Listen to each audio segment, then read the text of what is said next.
started. I just want to thank everyone for who is showing up and just wanting to be a part of this.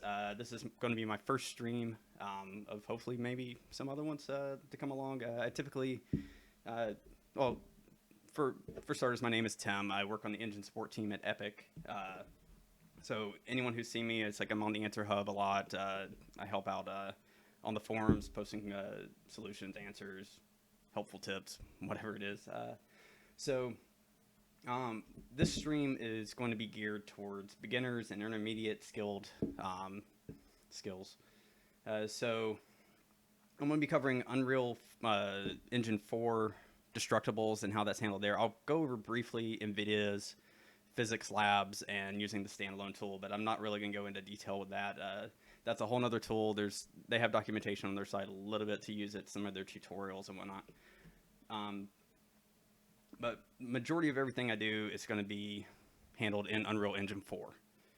So, okay, so let's get started with just going over Unreal Engine 4's Destructibles. So to start out with, I'm going to go to a destructible that I've already created. Actually, let's just go ahead and just create one here. So to create a destructible, any static mesh that you have in the editor, this is only going to work for static meshes.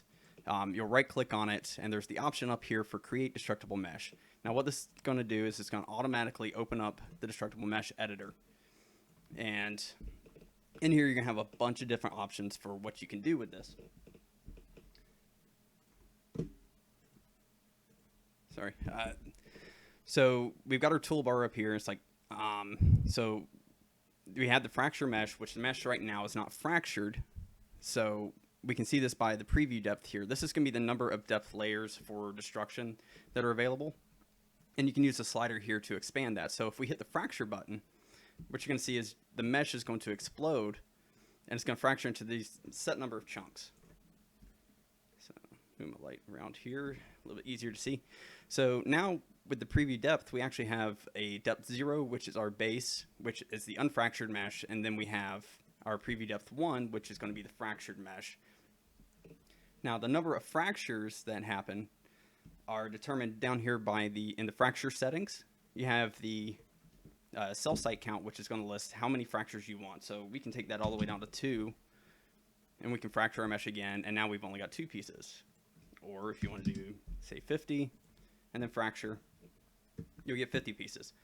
Do keep in mind that it is better to kind of keep this to a minimal number. You don't want to go too crazy and you're like, oh, okay, I want like 1,000 chunks.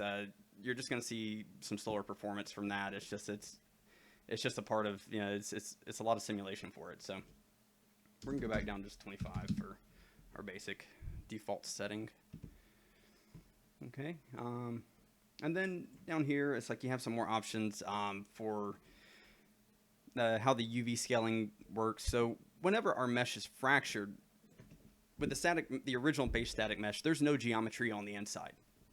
So when the mesh is fractured, it has to generate this geometry for the inside. So you get your inside geometry here. It has no UVs to it originally. So what you have is this base texture that we can, or this base UV, and we can actually adjust the scaling for it and how we would want it to react and look. And then hitting the fracture button again will adjust that. I'm not going to go into too much detail about all that. I'd rather focus here on the seed. So if we look, and actually, you know what? I'm going to switch to a different mesh just 'cause it's easier to see on this other one. So just create one here for a second. So with random seed, if I fracture my mesh, you can see this pattern. This is going to be the same pattern every time for random seed 0. Now, if I go to random seed 1 and I fracture, I get a different pattern. So every time, and if I go back to 0, it's going to be the same pattern it was originally. So this random seed allows me to be able to select the same pattern every time and not have to worry about it being random. So it's like you can continually just go, hey, you know what? I don't like this pattern as it is right now with this number of chunks. So it's like, let me just try 100 and see how that goes. So it's like, okay, I like this pattern better. It's got some bigger chunks on the outside. It's got smaller ones on the inside. That works a little bit better for what I want. So you can play around with that and try it out and see what works really best for you. So back to our rock here. Okay, Okay, so fracture settings out of the way. I'm just going to move that up here out of the way. I'm going to do a brief overview of each of these and just kind of like more or less a lot of the Destructibles examples I'm going to show you are going to use a bunch of different of these settings anyway, so we'll be able to see the broad ones that kind of help you out, and especially our more beginner and intermediate levels. So really the damage threshold here, this is going to be the maximum amount of damage that it takes to fracture your destructible. So if we have a weapon, say, and like a rifle or a rocket or whatever, and it applies a certain amount of damage. So say if it applies a damage of 10 and our destructible threshold or damage threshold is set to 1, that's going to more than exceed the amount of damage that is needed. So, but if we set it to like something like 50 for the damage threshold, that 10 is no longer going to meet the minimum need to fracture the mesh. Another one here, the damage spread. This one, think about this one. I'll go back to my wall example here. So in this one, so with damage spread, this works for all of them, but it's just easier to see on like a flat surface or something. But think about this. So if I have this mesh here, this one piece in the chunk, and that's where my damage is hit. Any damaging force that is sent out to other chunks is going to be the damage spread. So if this receives a full force of the damage impact, it's going to send some of that radiating out to these other chunks all around it that can cause them to fracture as well. So, but if it receives a lower amount of damage here, it's going to be less amount of damage that is sent around to all these other chunks. So it's a very powerful kind of thing. So it's like, if I set this to 0, this actually means that if I hit just this chunk, it radiates no damage to any of these chunks around it. So it will only break free the chunks that it hits. So it's just a very powerful thing. It's like if you're noticing that the damage, it's like you hit one part of it and you want it to kind of stick together a little bit more, try lowering this value down. I mean, it's at a 0.1 by default, but you can go lower than that. So it's like you can go to 0.0001, and that'll radiate much less damage. The next setting here is impact damage. So this is the, back to the rock one here, impact damage. So this is if your mesh receives any impact from other destructibles, characters, or any kind of impact force whatsoever, this is going to determine how much energy is passed back to our damage threshold to actually fracture the mesh. You can actually specify here in the default damage depths.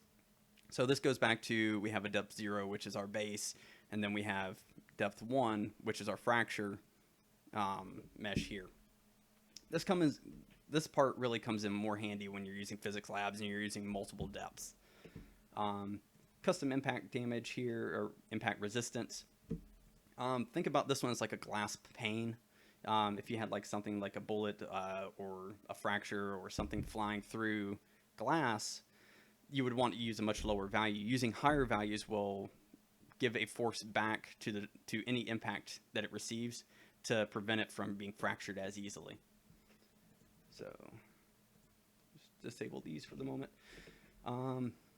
Damage cap. This is a really good one. I like this one a lot. It's the maximum amount of damage that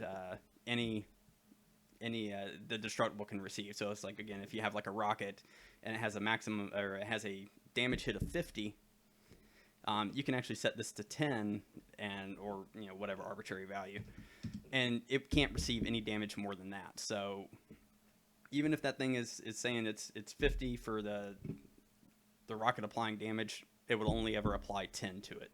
So this comes in handy with using some of the flags down here, like the accumulate damage, and again, this is an example that I'll show and set up for you guys. One other one in this little section, the fracture impulse scale. This one's really cool for like if you were to make a wall and you want to blow a hole in it. Like you may notice that some of the chunks, they just kind of may sit there. They may not explode and radiate outward, and they kind of can block the player some. So it's like if you use a higher value here, it actually sends an impulse along each of the normals of each chunk to kind of push them apart from each other. So, all right, we're going to finish up with that section. The flags here. So going back to the accumulate damage, this one's a really good one that I'll show an example of. This one allows you to, this goes back to like the rocket or the rifle. Let's use the rifle because a lower value or something.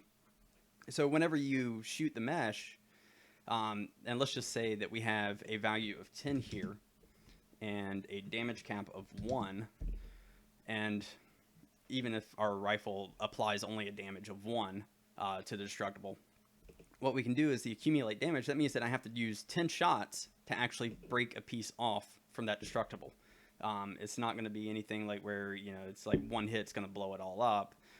This will actually allow you to kind of have a little bit better control and use it works really well for using multiple weapon types. So all right, world support here, this one's a really good one. So again, I'll cover this a little bit in an example. This one is really good for using, like for your destructible, as long as it has a support depth of 1, it would allow it to stick to any geometry. So if I have a wall piece that is sitting in the ground, it's like it won't it'll stay there for any piece that is in contact with static geometry in the world. So that'll allow it not to cause the whole thing to go flying off if it receives 1 hit. And again, I'll show you an example of this. Support depth, this is another big one here. So you may have created some destructibles before, and you wonder why everything just kind of, you hit it once and everything falls apart. There's nothing causing anything to stick together or be helpful in any way to make a destructible look more natural. So with this right here, if we use a support depth of 1, now keep in mind that this is going to relate back up here to the preview depth. So if we use 0, it has no support depth whatsoever. So it's not going to cause any of the chunks to stick together when they're hit and only break free whenever they receive enough damage. That's the whole point of the support depth. So it's like we use 1, and it's like I hit the top of this rock here and I blow this chunk off. It will only leave the destructible and break free if it receives the amount of damage that is needed to do so. It'll call, and then all the other chunks will stick together until they receive enough damage to break free. Let's see here. Now let's look at the chunk parameters a little bit. Now in this you have several different options here for whether it's a support chunk. I'm not going to go over that one too much. I'll go over the do not fracture. Now this one, if I were to select this chunk, and you see the blue bounding box around it, if you ever have any trouble kind of selecting some of these, it can kind of be finicky sometimes. Just shift your camera around and you'll be able to kind of grab them.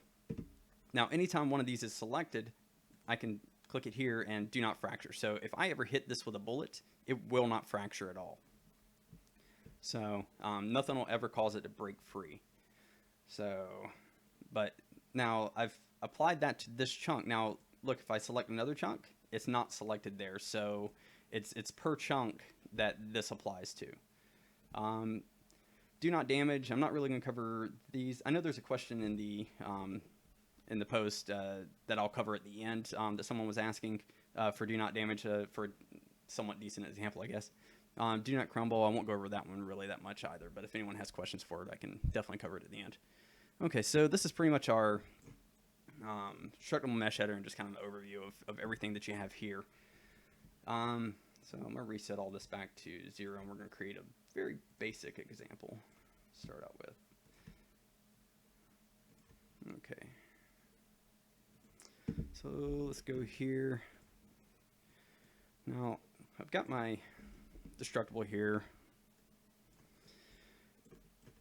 and I'm going to raise it up above the ground for our rock. I'm going to actually go over here in the details panel, and I'm going to set it to simulate physics, so that way whenever it drops and it hits anything, it's going to fracture. So now I need to go through and I need to set up actually this to have impact damage, which I've already got selected from, oh, that's the wall. Let's go back to the rock here. Impact damage, so I'm going to leave everything here for the default settings. This is just going to be a basic let it fall, let it hit, and break kind of thing. So I'm going to save that.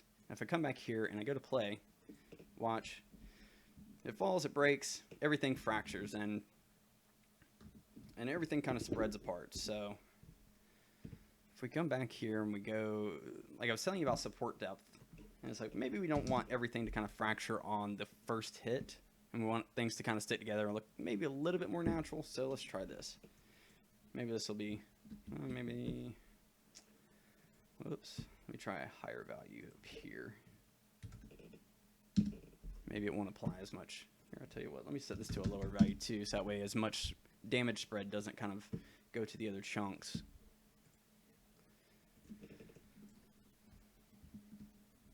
Okay, so if you look here, like I know this is the top piece, but you can see how those kind of stuck together. So again, I would just need to tweak my values a little bit. So let's try a higher value, like maybe 50 up here. That when it falls. Okay, now there we go. We got it a little bit better. So you can see how everything kind of stuck together using the support depth and impact damage. So only the parts that actually received enough damage actually broke free. Now if we shoot it, now my rifle here that I've got doesn't apply enough damage. Now if you're wondering what these lines are, this is just a debug trace. That way I can actually know. I disabled the sound so that way I didn't have to hear it and didn't have to, you know, let you guys hear it constantly as well. So, but if I have a higher value on my rocket here, I can actually cause it to break other chunks free, and actually you still get like this really cool piece of geometry all sticking together. So exit out of that. All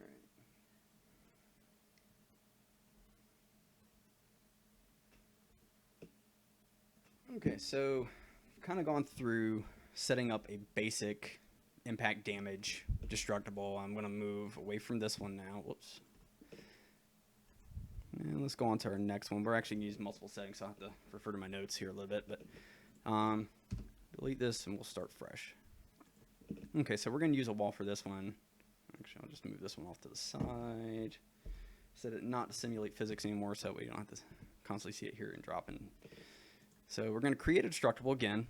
This one's going to use a multitude of settings, and it's going to go over some of the settings that I had originally talked about, like for support depth and world support, so that way our mesh isn't flying off when we initially hit it, but we'll walk through each step of that. So we'll go back to our mesh here. We're going to fracture it. Actually, I don't like that fracture too much, so let's find one that's got a little bit more in the middle. Okay, so we got some harder geometry around the edge and then some more smaller pieces in the middle, so this will work for me.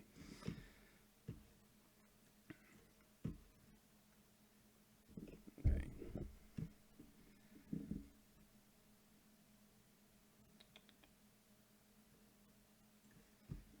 Okay, so with this first one, I'm actually just going to minimize this, move it off to the side for the moment.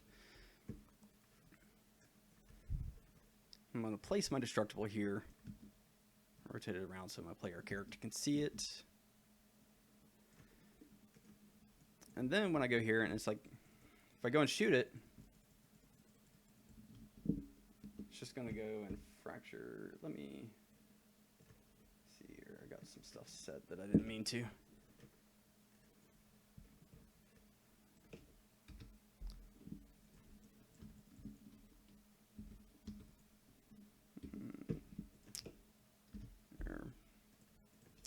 Start this fresh. Something's not right on that.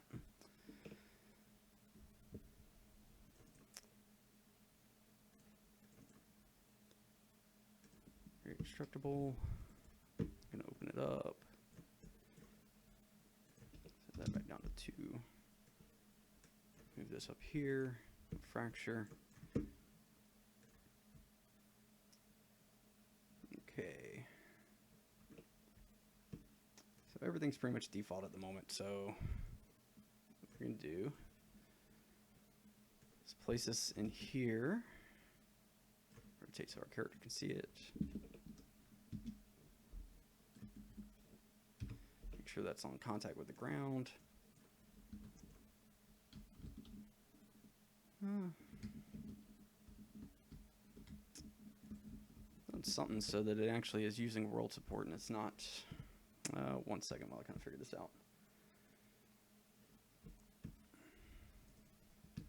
Right now, it shouldn't be sticking to the ground like that. Let's see here.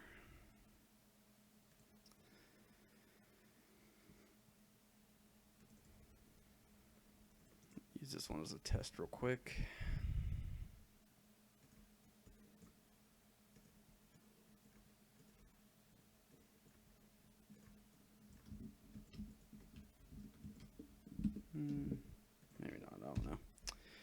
Let's see here.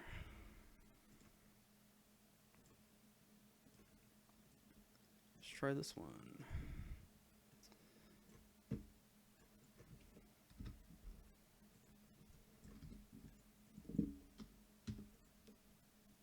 Okay, so fracture that.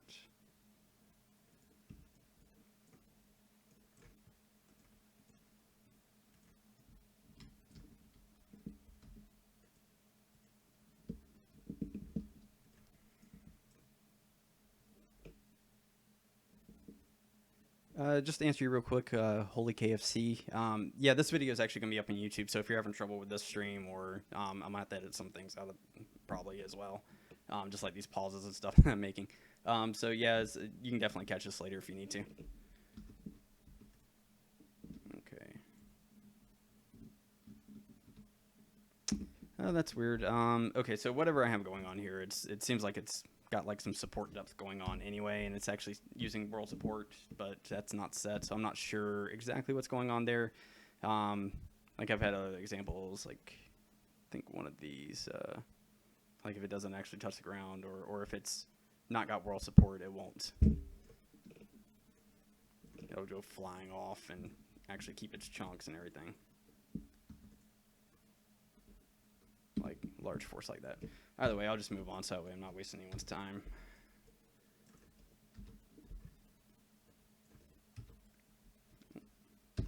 Delete that, and we'll come back over here, make sure that's on the ground. Okay, so sorry about that.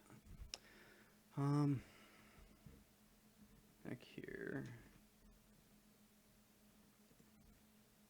Let's go back to my original folder. Okay, so I'm going to open this up, and originally I was going to go over support depth, so let's just make sure that's not working first.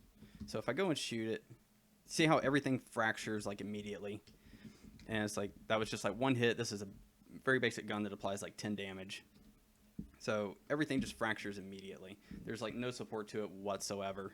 So if we go back here, and actually I'm going to set the support depth to 1.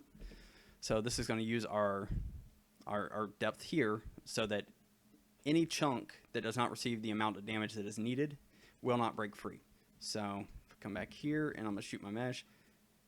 Oh, there we go. Okay, so world support wasn't working. That's what I was going to get at, is that whenever it's not working, things like that can happen where it just doesn't stick to anything. But as you can see, whenever I shoot, it's only breaking some of the chunks free that receive enough damage to do so. Okay, so the next step is going to be, we've got our support depth set, so we're going to use world support, and this again is going to stick to anything that is static in the world. So if we make sure, so for instance, like if you use world support and your mesh is up here in the air, it's not going to do anything. But if you hit the end key and go down and it's actually sitting on the ground and it's in contact with a surface, what's going to happen is we now have that this lower piece down here is actually supported by our ground plane. So it can keep it from flying off and just acting all weird and seeming like it doesn't have any physics or like any like mass or whatever to it at all. So the next step after this that we're going to do is we're going to look at damage spread. So again, just as a refresh, if we see here, it's like I hit, you see how it like I'm just hitting that one, but it's radiating to these chunks out here. So if I shoot down here, it radiated to those chunks up here. So to lower that, what we're going to do is go up here, and we're going to set this to a lower value. So 0, 0, 1, we'll try that. And then if we do that, you still get a little bit because like I think my gun is applying damage, but you see how these chunks kind of stuck together and didn't radiate out and damage them all initially? That's where that can actually help out. But let's for a final test, let's do this as a 0, so that way no chunks damage is actually, excuse me, radiating out to any of the other pieces. So only the chunks that we actually hit will break free. And if you see some of these other ones breaking, that's probably because I'm hitting like right around them, or there's enough force from the chunk that's being expelled that can cause some damage too. But shooting here in the middle, actually I'm going to do a little cheat here. PXViz collision console command, and this allows me to see my PhysX collision for the mesh. So you can see where all of my chunks are. But and I think if we use it calls everything to fracture, but just to show you as well real quick, since I showed you that console command, PXViz collision. So if you see here, this is our base mesh that actually has, oh, I went ahead and shot it, but the base mesh originally had no fractures, but as soon as you shoot it, it does a swap and actually has all the chunks are there. So if you're ever using a lot of the destructibles in your scene and you're wondering why performance is, maybe lagging a little bit or something, it's because once you hit a destructible, all of those chunks become fractured and they're all there now. So whether the rest of the mesh has been fractured, it's still got to break things off, so everything's going to be in there. So let's go back and let's do something else here. We're going to set a damage cap. And before I do that, I'm actually going to see what I originally had my damages set to for some of these. Okay, so for the gun, I'm using a 10 for just the line trace weapon. I'm using a 10. And then for my projectile class, I actually have... See how much damage I'm applying. Can never remember all this stuff.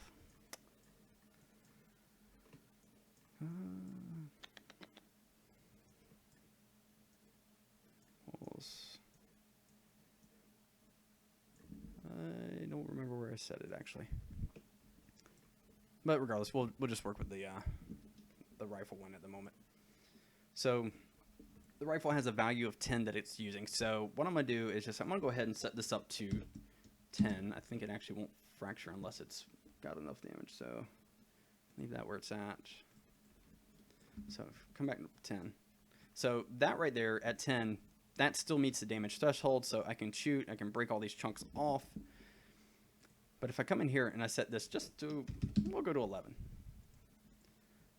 There now isn't, I can shoot this all day long and there's not going to be enough damage to actually break anything free. So we may not want that necessarily. So let's go ahead and do this. And we're going to set this to 50. And then we're going to come down here and we're going to do accumulate damage. And we're going to set the damage cap to 10, which is the amount that our gun gives off. So if we hit save, what we should now see is that when I shoot this, it's going to take 5 hits to break a chunk free. So 1, 2, 3, 4, 5, and, well, 6. So, but at the 6 mark, it's received enough damage that it's going to break everything free that has received enough damage to do so. So, but you can see here, it's taking multiple hits for me to cause any of these chunks to break free. Now, some of these other ones, since we are using the accumulate damage, you'll notice that there's other chunks that are breaking off a little bit more as well, or more easily without the 5 or 6 hits. That's because the damage spread that we had originally talked about as well. So it's like if I actually came in here and set this back to 0 and came back over and started shooting, only the chunks that actually receive those hits each time will ever receive enough damage to break free. Now, all those are breaking free because I'm sitting here. I can't see where the actual fracture lines are.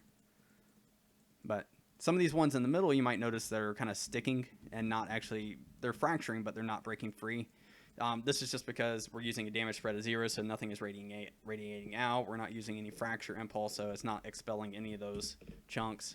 Overall, just a damage value of 0 is, or damage spread of 0 is never the best idea. So using a lower value is probably better than just taking the thing all the way down to 0. You'll notice less artifacts that way anyway. So, and lastly, for this little example, what we're going to do is do the fracture impulse scale. So we're going to come back up here under our damage section and then the fracture impulse scale, and we're just going to do some crazy value like 15,000. This might be too much, might be too little. Not sure. We'll find out. Okay, so Okay, so here, actually, let me take the accumulate damage off. Sorry, I'm being a little spastic all over the place. And we'll set this back down to 1 for a default. That way, when we hit... Okay, so you notice how it just took everything and it flew off? That's because the fracture impulse scale is really high and the damage spread was enough to break the chunks free that were actually attached to the ground for world support. So let's use a lower value.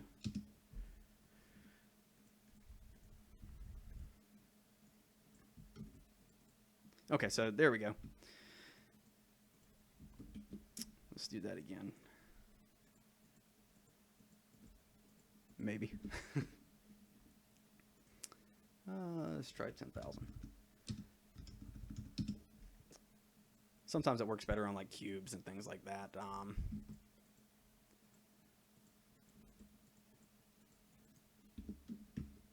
Let's do that then.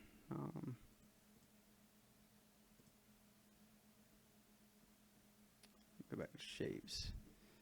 Use a cube here just to show you as a comparison. It's just a little bit easier. Where's my, there we go.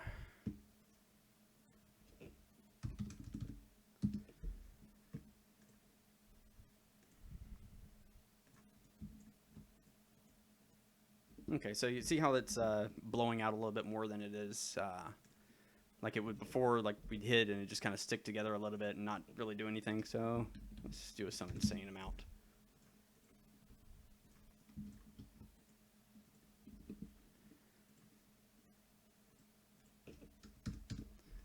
Crazy amount.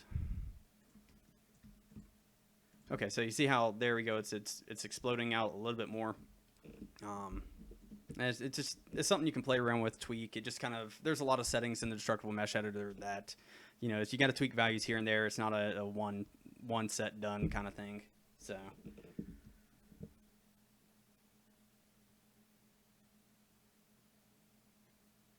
Okay, so I see you're asking about the impact damage wasn't actually enabled. Okay, so with the gun that I'm using is actually a line trace. It's not impact damage. So that's why you're going to see that things were sticking together and not kind of fracturing in that way. I mean, in this whole little example, I've actually got 3 different guns set up. I've got my ray trace gun. I've got a projectile kind of gun. You'll notice that's not colliding at all. That's a whole nother setting up collision channels, object types that I'm not going to cover in this tutorial. So, now you did notice it worked with that one, but I've got something set up there, I guess. But and then the last one is using a rocket kind of thing, but it's using a mesh, but when it hits, it's just spawning a I think like radial force or something like that and applying a damage that way, rather than actually using the mesh to create the damage itself. Okay, so this last example, what I'm going to do is we're going to set up a wall that we can shoot a hole into, and that we have some non-fracturable parts. So we're going to go back to those chunk parameters. Let's see here. Let me move one of my wall meshes on here. Okay, so save that for good measure. And we're going to create a destructible. And we're going to find a pattern here that we're going to be happy with so that our player character can walk through after we shoot a hole. This one might actually work. It's got a lot of smaller chunks on the middle. Okay, so now if you remember, okay, so the damage settings here, we're not going to worry about a lot of the stuff here except for world support, because we want our mesh to stick to static geometry and not go flying off anywhere. We're going to use a support depth of 1 because we want to make sure that all of our chunks stick together until they receive enough damage to break free. So that should be the basics of setting that part up. So now we're going to go through. Now, before, you remember how I told you that it may be a little harder to select some of these. So you may need to adjust your view. It's just a part of how the editor works. It helps sometimes just to explode the view a little bit more as well. So I'm actually going to grab all these ones that are around the edge here.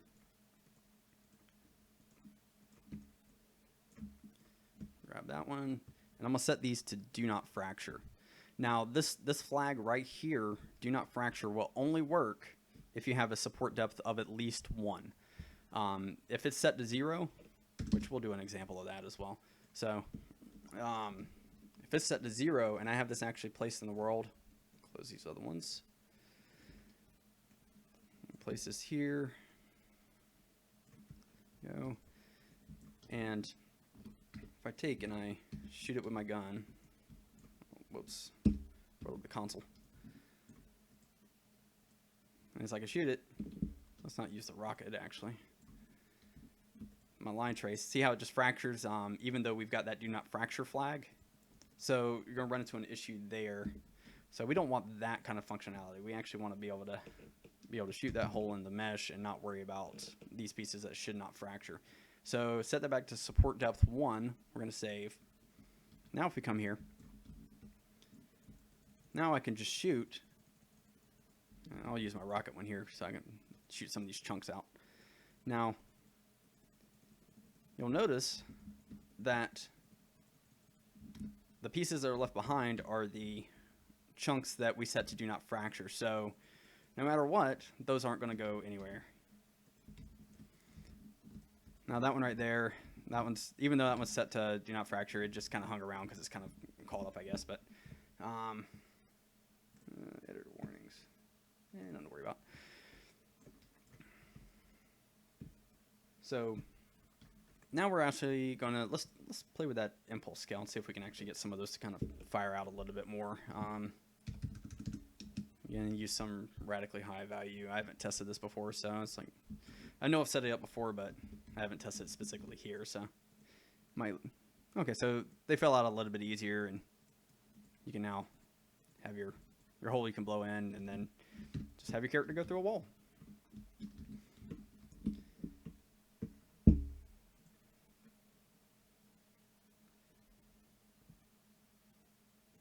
Okay, I think that's it for that part. So I've got a couple more examples in the Destructible Mesh Editor I'm going to show before we move on to doing stuff that's not Destructible Mesh Editor. So for this one, I'm actually going to do import FBX chunks. Oh, I actually created a folder for this, but I guess not. Well, we'll create a new one right now.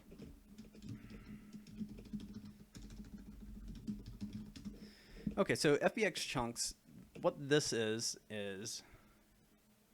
I can take, I'm going to pull up 3ds Max here, and I can't use the view controls that I have for Unreal. So this right here, if I wanted this static mesh to be my destructible mesh, and I didn't want to actually fracture the mesh, and I wanted to have a very specific look, but I still wanted to use the same properties as the Destructible Mesh Editor, this is where FBX import really comes in handy.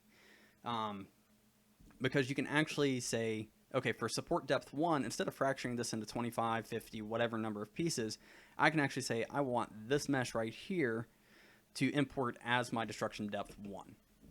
So what I'm going to do is, I've got 2 examples here.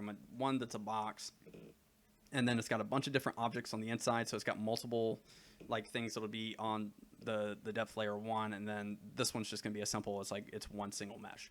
So we'll play around with that and see how that comes out. So let me get my folder over here that's got my FBXs with it. So what I'm going to do is I'm going to import the parking meter first. Out of these, I shouldn't really need to worry with a lot of them. So I'm going to go ahead and import that. And okay, so you'll notice this is just a regular old static mesh that I've imported. It's not actually destructible yet. So we're going to go through the same process. We're going to click here and go create destructible mesh. So now I've got this right here, which is my little parking meter I had made.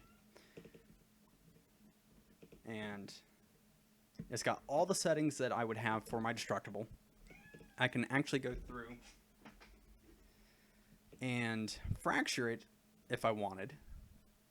And there we go. It's like, I mean, I've got a fracturable, mesh, nothing big there, but that's not the type of mesh that I wanted. So what I'm going to do is I'm actually going to click this. desktop stream, and I'm going to grab this parking meter DMG, which is my damaged one that I had shown off. And now what I've got is for depth layer 1, I've got just my basic unfractured mesh. And then for depth layer 1, I've now got my all janked up and screwed up parking meter that has been hit in some malicious way. So I'm just going to do a quick simple thing on this. We can actually, I'm not going to use impact damage at all. I'm going to use world support because I want it to actually be set in the world. We'll set this up here. I'm going to drag this in right here. Go up to my very small parking meter.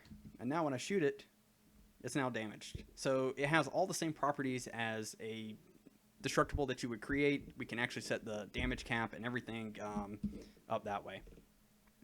So now for a more complex one, and this one can actually get a little expensive. So if you're doing anything like this, it's best to keep in mind, and I'll show you some of the limitations with it at the moment.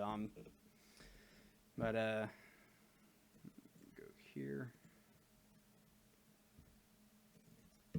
and I'm going to import my regular box. Nothing fancy about this thing. It's just a box. As you can see, there's nothing crazy there. If I go to the wireframe view, it's got nothing inside of it. So all those spheres and everything, that's going to be our depth layer 1. So close that one out. I'm going to do the same thing again, create a destructible mesh. And then I'm going to go to import FBX chunks. I'm going to go back up here, and I'm going to grab my spheres. So now what you can see is it's going to load in, and now I've got all these sphere objects that I had. Now, and let's see here, before I show you anything else with it in Max and some of the setup for it, we don't need world support or anything like that, no depth. So we'll just actually set this here. We'll drag our box in, and now if we come over and shoot it, it switches, and you've got like all these little chunks here. I'm not sure how many I actually had there, like maybe 20 or so, or maybe a little bit more. But each of these pieces actually act as their own little individual chunks and everything. So you can have, it's like there's a multitude of different setups that you can actually do for this and kind of have some fun with. Now, each one of these, again, is its own chunk, but something to keep in mind if you're doing this in a modeling program. I'm just going to move that guy off to the side. Each one of these is its own individual object. So if I were to say, grab these, and I actually had these all as one single object, these are all attached to each other, so in Max, actually helps if they're actually already converted to a static mesh too. If I go to attach, and I just start attaching these so that these are all a single object just for this section, whenever I bring that into as the FBX chunk 1 or the FBX import, it's going to look at all these other ones as individual spheres, but this one little section here will actually be looked at as a single object and won't act as individual spheres. So whenever you're doing this, it's very important to remember that when you're creating your chunks, each chunk is its own individual mesh. This will get very expensive very quickly depending on the number of chunks you have here. And again, these are all being simulated on the CPU and not the GPU. This is all how it's handled in Unreal 4. I'll go over some of the limitations and some of the things a little bit later on. Towards the end, like after I get this one set up. But the biggest thing you may notice over here in the details panel, you see all these material elements. This isn't a bug. This isn't. It's just a limitation of the system right now that probably should be cleaned up at some point, but it just hasn't. There's not been a lot of priority for it at the moment. But each chunk has its own material ID, so this is where it can kind of add up your draw calls really quickly by having these. So it's just something to keep in mind, and typically when I use it, I typically keep it down to very simple kind of things, just for the sake of simplicity. It's better not to get overcomplicated with it. If I have to get too complicated with it, then I'll start using blueprints or something else to try and organize it a little bit better. So, okay, so if back to my notes here. Before we move on to some of the advantages, disadvantages of destruction in UE4 using the Destructible Mesh Editor, I'm going to go over a couple of the things that are details that are specific to using Destructibles with the details panel here in your level. So if I have my mesh here, let me just blow it apart. Now I'm colliding with everything. I'm going to use PXViz collision show flag here, so that way I can see all my chunks. Now you can see that when I move, it's like I'm hitting these chunks, but they're blocking me, and it's like I'm not able to walk through them. I'm not able to just kind of pass through and just keep moving. So if you have something like this set up in your game, it can probably get to the point like where it's like this may impede a character, and it's like I don't necessarily want every chunk to always block a player. So if we go down here in the details panel and under collision, I believe it was. No, not collision.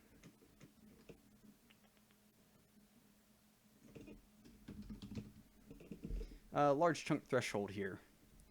Now, this right here is the minimum size for what it would take to block your player character from being able to move forward. So I'm going to set this some ridiculously high value, like 500. And I'm going to shoot my mesh here and blow it apart. Use PXViz collision so that way I can see my chunks. Alright, you see how easily I pass through them now? This is telling me that anything that is above this relative size should not block the character. So that's a really, really high value that I don't necessarily want. So I'm just going to try maybe 75 and see if that works for me.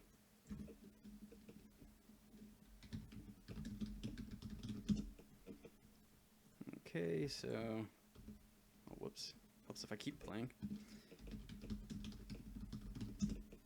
PXViz collision so I can see and fracture my mesh, and maybe that's still too high. Maybe we go to 50. Sometimes you just got to tweak the values until you get what you want.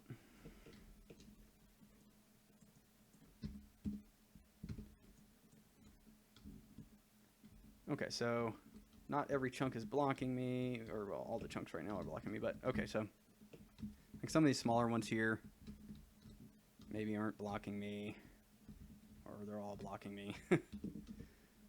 Alright, let's try, I think 75 was too high, so maybe 65.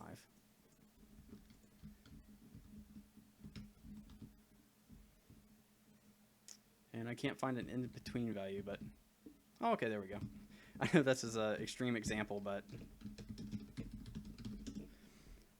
okay, so this chunk right here is above that value that's going to block me, whereas these other ones still fall under that value that would not block me. So just something to think about, like if you're using like the do not fracture method and you have like a wall, and it's like, you know, some of the chunks need to block a player. It's like you can say, hey, you know, I only want this value above this, and this is a per instance thing. It's not for all instances of this. So if I were to copy this one over, I can actually say I only want this one to block on 50, this one to block on 65, and that's pretty much it. So one other thing in here that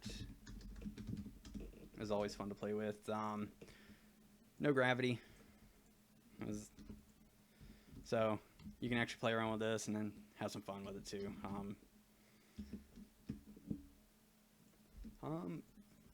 I haven't actually used, I don't do navigation or blueprint AI stuff too much, so, but I know this was recently added, and it's actually nav mesh.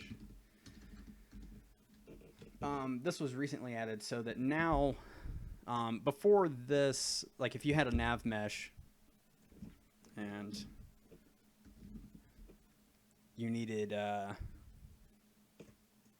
let's see here. I don't use these too often, so if I screw something up. Okay, there we go. So affect navigation. So originally at runtime, like when these were going on, they wouldn't actually affect navigation or anything like that. So it can actually be an issue for your chunks or anything like that. So Back navigation. That should actually update now. I tested at one point. But I'm not sure. Just something to be aware of if you use any AI stuff, so that it can actually do it. But just a thought. Oops, wrong thing. Let's get rid of that. Okay, so before moving on to the next section where I'm going to discuss animated destruction, I see I'm running a little bit long here. I'm at like 2:54, so if anyone has to bail or anything, or wants to hang around, we can go on. So for the advantages, okay, so with Destructibles, you have a wide range of settings that you can use. You can use control over your fracture pattern. PhysX Labs has its standalone app, which has a bunch of different settings. I think I did mention I would actually show this real quick. So this is PhysX Labs, just its standalone. You actually have much more control and options over creating Destructibles in here than what you do in UE4. I'm just not going to go too much in detail about it, but if you need any information on it, you can always go to NVIDIA's website, go to GameWorks, and then once that loads, if you go to PhysX, make sure you sign up for an account. That way you'll have access to all this stuff. And then here on their PhysX SDK page, you can actually go to download binaries. You'll be able to get PhysX Labs for Max, Maya, the standalone application. There's also, they have their own tutorials and everything, so it's definitely worth checking out. I'm just going to close that out now. Okay, so with the Destructible Mesh Editor, you also have, in UE4, you only have a single layer of depth. So we only have this preview depth 1 that we have. In PhysX Labs, you can actually have up to 5 other depths. And the other added benefit is you can actually do all this destruction in UE4 without external software. You're not required to use PhysX Labs at all. Some of the disadvantages, though, are that since we keep NVIDIA's tech on to be agnostic between AMD and NVIDIA GPUs, it has to be CPU-based. So that can become a performance hog with Destructibles, with a lot of physics simulations and everything going on. So the other thing is, too, that you can only have 2,000 fractures per scene. So if you're noticing you got a lot of Destructibles and you're seeing chunks that are just kind of like disappearing and not actually fracturing and being in the scene, that's a hard-coded value. You can actually go in and change all that, but it's there for performance. Hey, Saipanar, I see you're asking about impact resistance. If you want to add that to the questions, I'll cover it at the end a little bit. Not in too much detail, but I will cover it. Okay, so the other thing with Destructibles too is like you can't change any of the settings in our Destructible Mesh Editor here. You can't change that at runtime at all. And then the other thing is that you can't non-uniformly scale Destructibles. So for instance, just to show you that one real quick and why that's a problem. So if I scale this like this, you're going to notice some wonky physics simulations once ever it does fracture. So we're going to go to PXViz collision here so we can see our collision. And if we go in fracture, now you see how everything's acting wonky, and it looks like our collision there is separated from our graphics mesh. That can be some of the issue that you're going to see with this.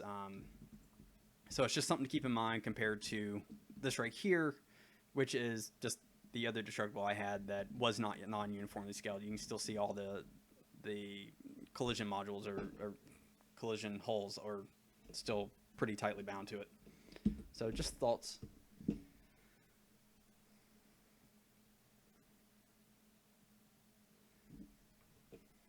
Okay, so let's see here.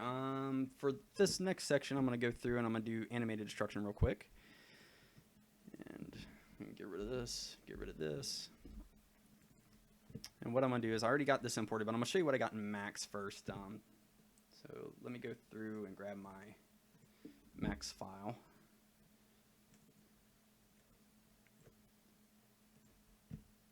Don't save that.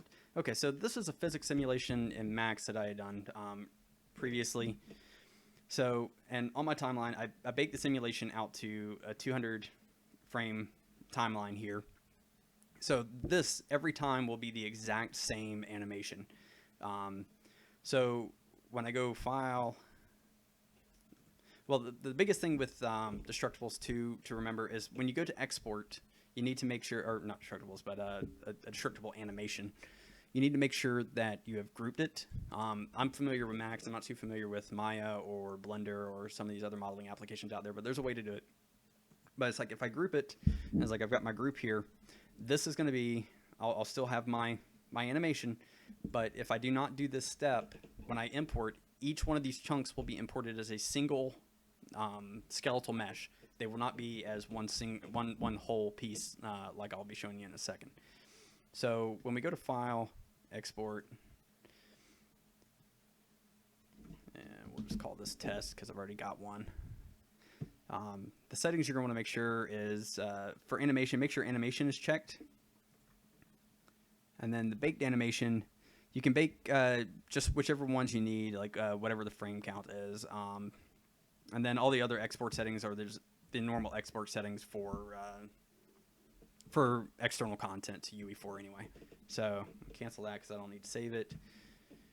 And then here's my, let me grab the original so that way I can just show you the import.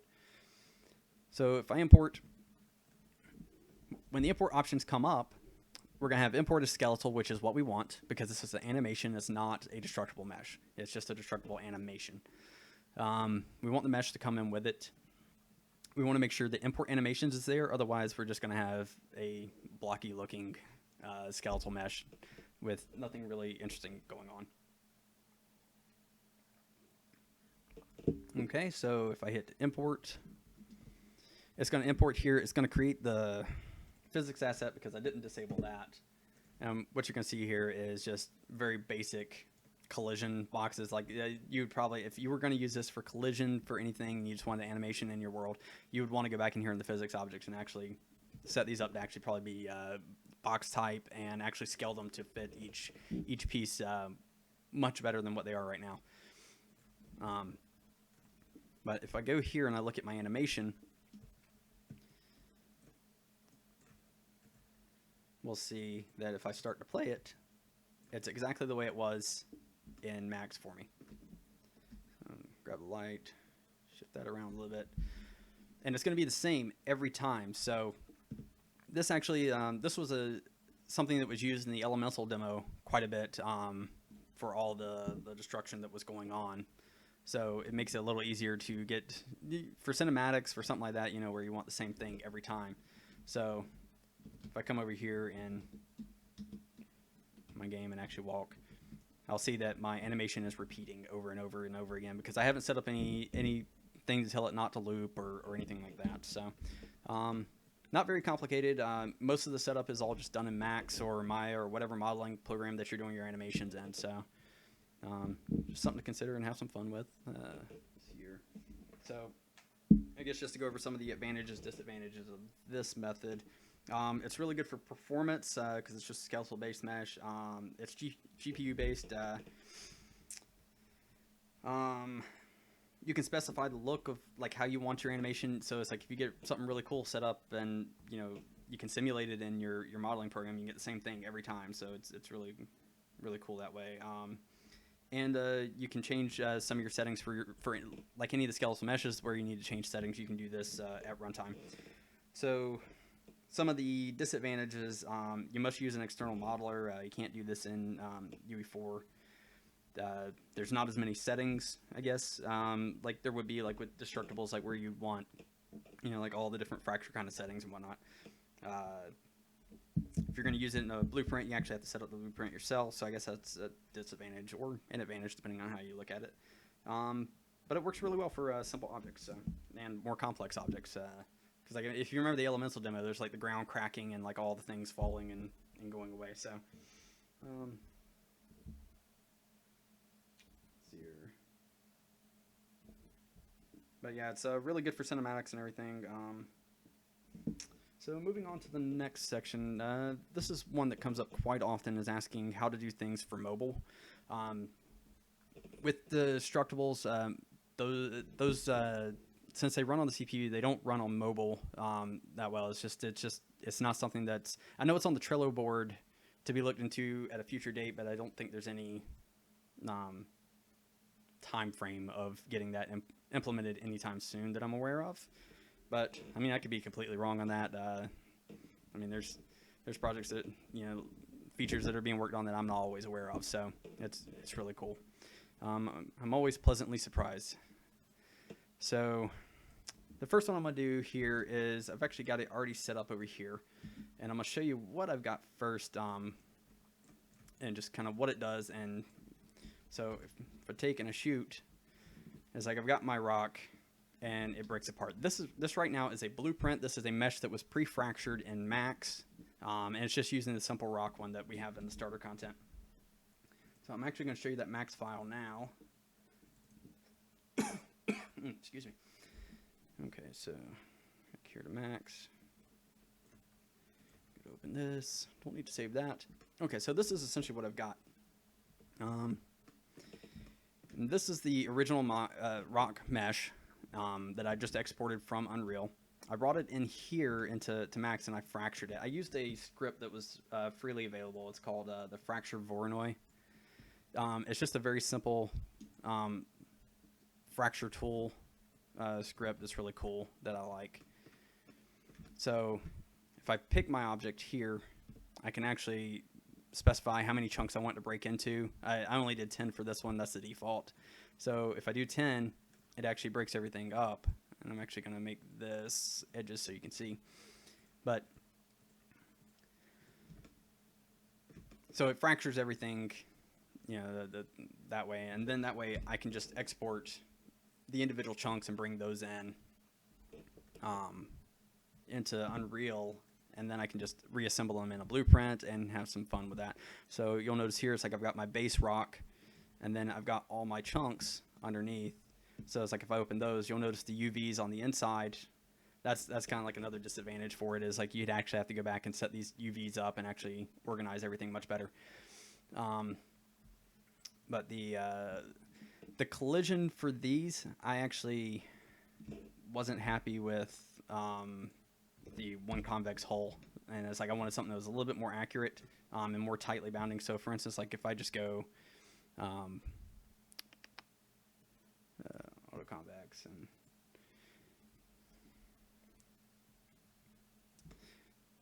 it's like that gives me a much better result. It's a little bit more tightly bound than just like the one convex hull, and it's like you'll notice here it's using 2 convex hulls. If I want something that's a little bit more accurate, which for something like this it's probably okay, you can always up the values on these, and then it'll go through the process and apply it. It may take it just a second. But the problem you're going to see here is that while it is more tightly bound and you get more accurate collision from it, it is using more convex hulls to generate that collision, so it can be more expensive process-wise. Just something to keep in mind. Okay, so to go to the blueprint for how I set this up, it's not very complex. All I did was I have my original base rock mesh here as the parent, or the root, and then I've got, actually I don't even need that radial force, that was something I toyed around with. But I've got all my chunks here, which are just the individual chunks that make up the rock itself. So it's like if I just grab a couple of them.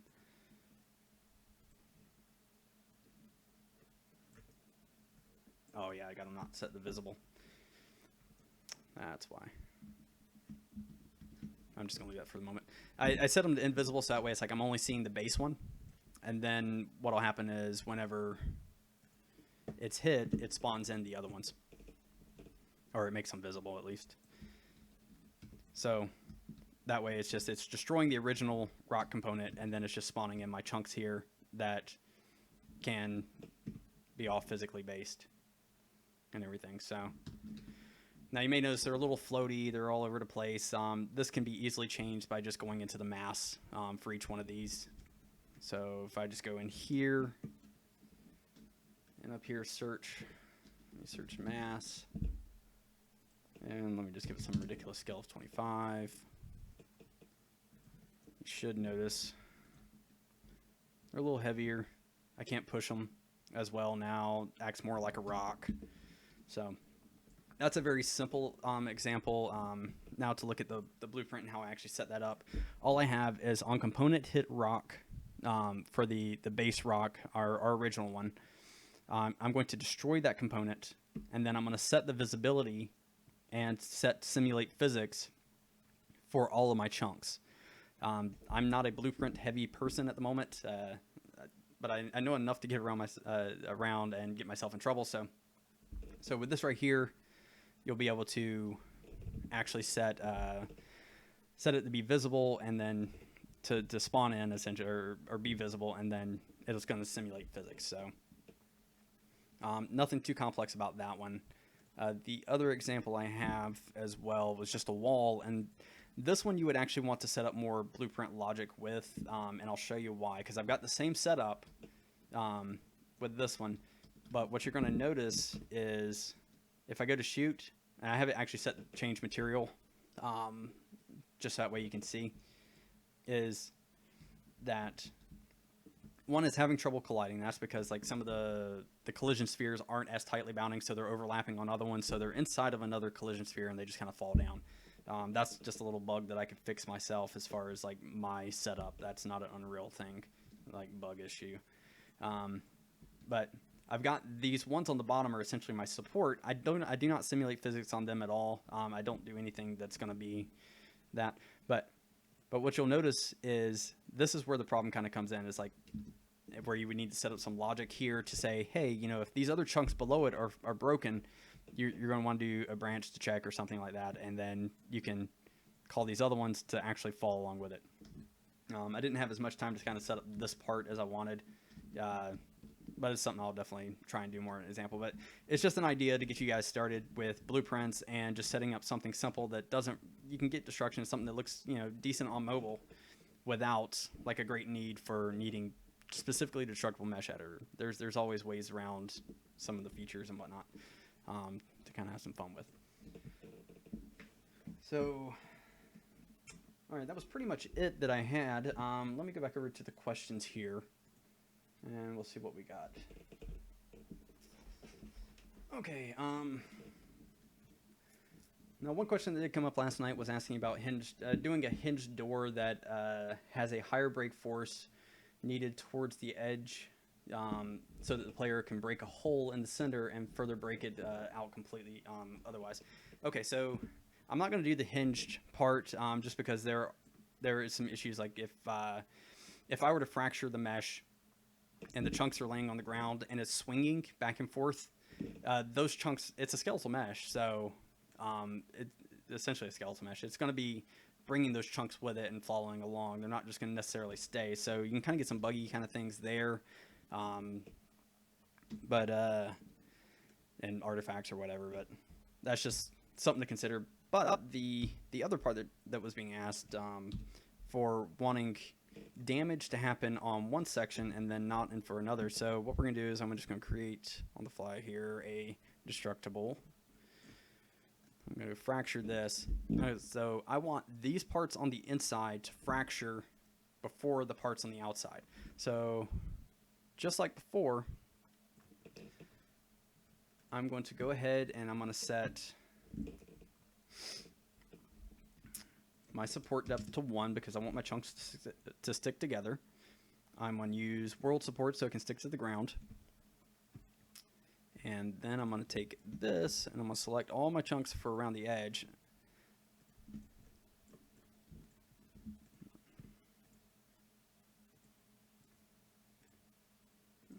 Let's see here. There we go. Got them all, I think. And I'm going to set do not damage. This goes back to earlier where I had talked about where I go over this one a little bit in this section. So do not damage, what that does is that allows me to set these chunks right here to do not damage. It's not the same as do not fracture because we want them to damage at some point, just not right away. So there's a flag here for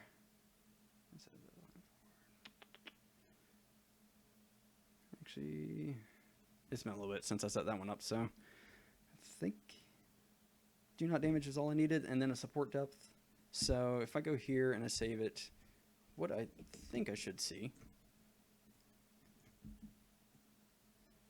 put my wall there, is if I shoot any of the pieces on the outside that I know I don't want to receive any damage initially, those will not fracture. But if I fracture the ones in the middle, that's a little floaty. Let me try this. I don't think it was all the way in contact with the ground, so. Or maybe it received enough damage, I'm not sure. I have support depth, world support. Yeah, I'm not sure on that. But, so again, just shooting the edge, they're not going to fracture. But if I shoot the ones in the middle, that can populate damage to the outside if enough force is received. So it can sometimes break chunks free. It's been a little bit since I set this up. I actually know on my thread on the forums, not the one for this stream, but for my other tutorials, I've actually got this set up, and it's a bunch of different chunk examples. Let's see here. Again, it's been a little bit since I set this one up. Find support.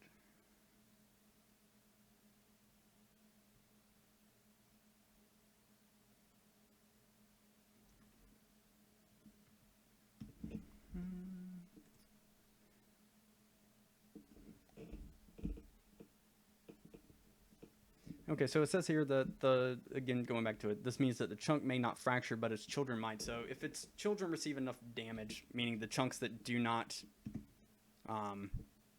maybe it's the asset defined support. I think that was it, maybe. Yeah, we'll try it.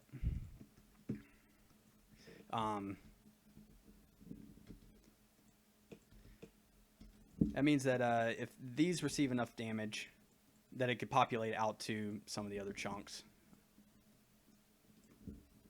But for whatever reason, it's not working for me at the minute. I have to set up another example and see if I can figure that out for you guys. How can I use destruction on body parts for dismemberment? CyberDev, I know I'd respond to you on the forums on this one, but just to answer it here, I don't have a clear example for that. That really wouldn't be part of the destructible mesh editor or anything like that. That would be something set up in the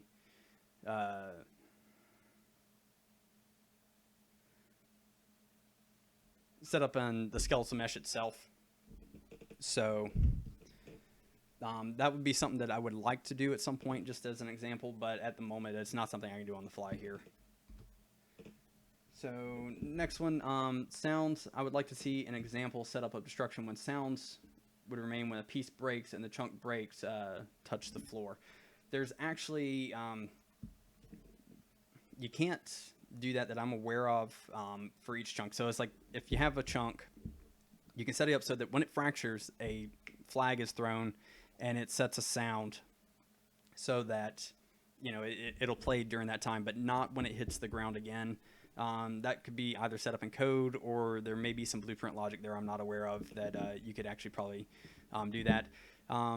If you used any of the examples not using a destructible mesh editor and you were doing your own blueprint kind of thing, you could say, hey, maybe on collision of anything or on any impact, you know, make that sound. But I don't have a clear example for that one. How to prevent things like jump when you interact with chunks that shoot the character. I'm just going to play the video that, what was his name? IKPhynix. Let's see here. Because this is actually something that you can set. So what he's noticing here is when you have a fractured mesh, mute that in case there's any sound. Sometimes when your player character is walking over it, the collision capsule will just shoot up in the air. That can actually be changed in the player character itself. So if we go to first person example, and go to my first person character blueprint, and I think it's select this, and then velocity. I think it's the max angular velocity one. It's been a little bit since I set that one last up, but I think that's what it was. It's one of these settings there.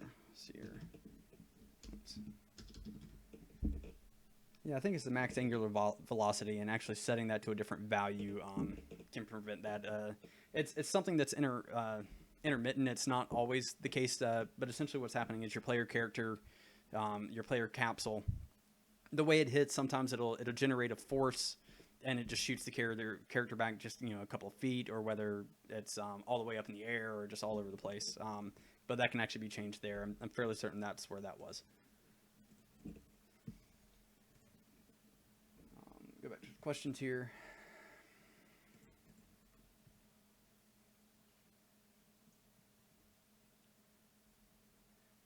I would like to destroy an object that should let things collapse that are being placed above it without having floating meshes after it has collapsed. How would you use this?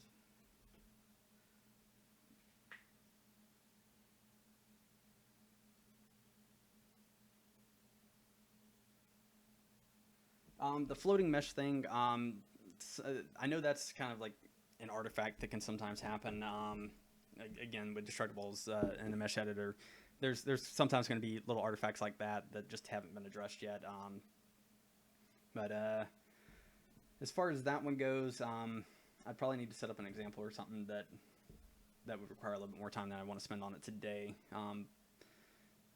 But the floating mesh thing, if it's not part of the destructible mesh, there should probably be a line trace or something like that above it, or coming from that to detect if there's anything below it.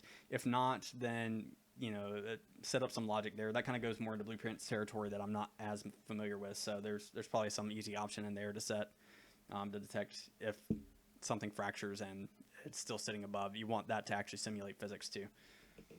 So it's just a matter of setting up the logic in blueprint or whatever.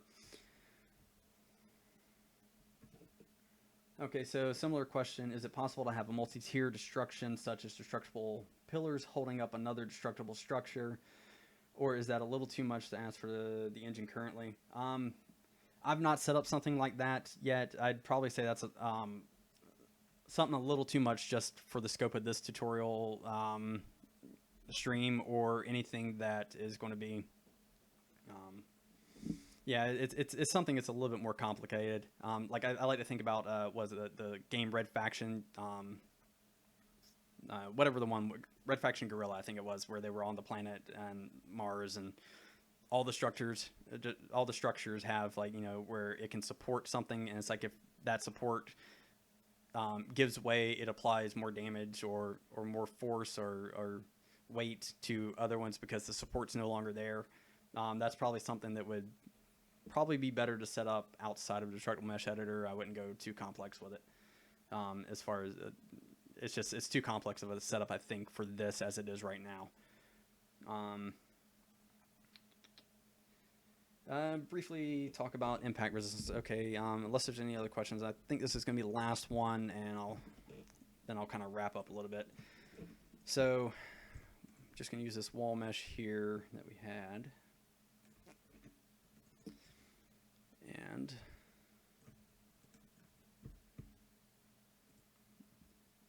actually, I'm going to use one of the ones I had over here. Maybe this will be a little bit better.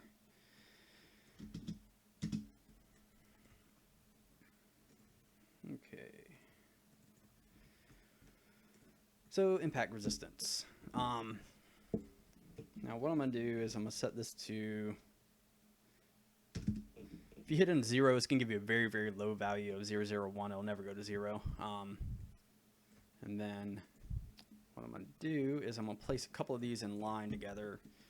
I know on my YouTube channel I've got a demo of this as well, like a similar setup. So spawn in, I'm going to switch to my projectile mesh like this right here. And you notice how it just kind of goes through really easily. And it just kind of, everything just kind of just shoots through and breaks really, really easily. So I'm just going to make sure these are all stuck to the ground too.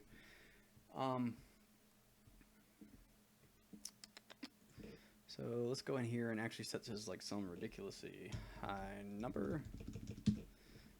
It should see either less impact. Okay, so you see how it's not breaking as easily. Now, the thing with projectile meshes, too, is they apply a lot of force. So it's a little bit harder to get control over something that's like that rather than something else. But essentially, you should be able to pull up different values, and higher values should be able to get you a better look. Okay, let me see here if my notes, if I got anything else to wrap up on. Here we go. On the destructible, so for the support team a while back, I'd always had the idea about doing this, and I finally got around to making a wiki, probably a month or two ago, I guess it was, that actually goes over some of the more common issues with Destructibles. These are just common questions from the community and whatnot, so it's not the like end all be all of everything, but it's got a lot of good starting points. So it's got some limitations on here that are just parts of limitations with using PhysX Destruction. For instance, like this one right here is one that comes up often, is if I were to make a mesh in 3D Max and it has multiple pieces to it and they're overlapping, when I go to fracture it in the Destructible Mesh Editor, you're going to see these holes start to pop up. So anytime you do that, since it has to generate the geometry for the inside, you'll always want to make sure that you have a very a closed mesh, so that way geometry can't escape like that, or not escape, so geometry can't, can actually be formed properly. Because if you have two meshes, like say two boxes overlapping, it's not going to know what to do with those two interior faces and how to generate the geometry. So you always want to make sure that those two boxes, actually those edges, like where they actually meet, are going to be one piece of geometry, and there's nothing on the inside. So, but again, this is just like world support. This just goes back showing like some of the examples I've got. So a lot of the stuff in this, the PXViz collision, just showing off that, and the non-uniform scaling, and just a bunch of other stuff. It's I think it's a very helpful resource. If anyone ever has questions about it or wants anything added to it, that would be helpful, just shoot me a private message or post on one of my threads, and I can always take a look and schedule it whenever I can. Okay, so that out of the way. And again, I really just want to go back to this with NVIDIA GameWorks, Physics Lab, and downloading their standalone tool is really helpful, and it's like you can really get some cool stuff with that too. So once you have some fun with Destructibles and start to get a hang of it, moving on to this step where you can actually do some other cool things, and they got tutorials all over their site as well, on using this tool. You can actually make really cool things that are like, like a fence that has wood splinters, and it's like you can use multiple depths. So it's like you can have one depth like where it's it's larger chunks, and then those chunks can be broken into smaller chunks and everything. So I think it's pretty much going to wrap everything up, unless anyone's got any other questions. But thanks for hanging out and enjoying. I look forward to some other ones in the future. Thank you.